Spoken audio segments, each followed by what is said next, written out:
Menurut Santo Yohanes Salib, ada 3 jalan yang terbentang di hadapan kita ketika kita mau naik ke puncak gunung dan bersatu dengan Tuhan lewat doa.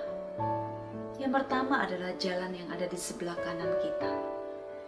Jalan ini adalah jalan di mana kita begitu melekat dengan harta dunia kita, dengan kekayaan, dengan segala macam kenikmatan-kenikmatan yang ada di dunia. Tentu jalan ini bukanlah jalan yang dapat mengantar kita sampai ke puncak gunung. Karena ketika kita mau mengikuti jalan ini, jalan kenikmatan, jalan kelekatan pada hal-hal yang duniawi, maka kita akan menemukan kita sampai pada hal yang sungguh-sungguh membuat kita binasa dan membuat kita semakin jauh dari Tuhan dan membuat hati kita begitu frustrasi.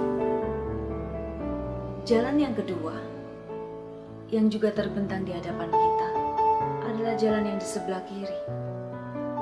Jalan ini tampaknya bagus, baik, karena berisi banyak hal rohani yang begitu menyenangkan. Ketika kita mulai berdoa, kita akan mengalami banyak hiburan rohani.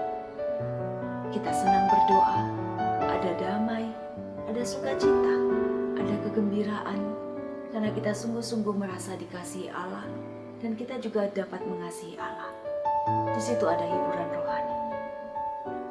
Namun jalan ini pun bukan jalan yang membawa kita sampai ke puncak. Karena apabila kita berhenti di situ, berhenti pada kenikmatan rohani, pada hiburan-hiburan rohani, artinya kita hanya mencari hiburan rohani, maka kita sesungguhnya tidak akan pernah sampai kepada Allah, Sang Pemberi berkat dan semua hiburan rohani itu. Oleh sebab itu, menurut Santo Yohanes Salib, kita juga tidak boleh berhenti di situ. Kita tidak boleh berhenti pada memetik bunga-bunga yang indah di sepanjang jalan kita menuju ke puncak gunung. Kita tidak boleh berhenti pada hiburan rohani. Kita tidak boleh berhenti sekedar untuk mencari kenikmatan dan hiburan pada waktu kita berdoa. Tetapi ketika kita tidak mengalami hiburan apa-apa, ketika kita tidak merasakan apa-apa di dalam doa, kita tetap harus maju, kita tetap harus berjalan terus. Karena ketika hiburan rohani itu ditarik, mungkin itu adalah salah satu cara yang Tuhan mau tempuh supaya kita dimurnikan, supaya kita dibebaskan dari kelekatan akan kenikmatan rohani.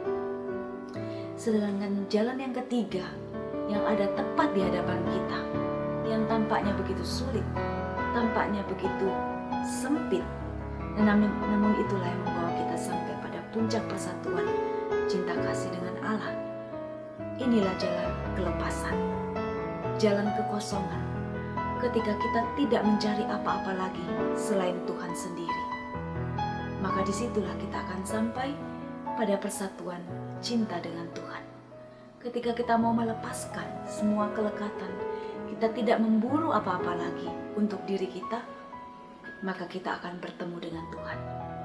Ketika kita tidak mencari kenikmatan, maka kita akan bisa menikmati apapun juga yang ada di sekitar kita.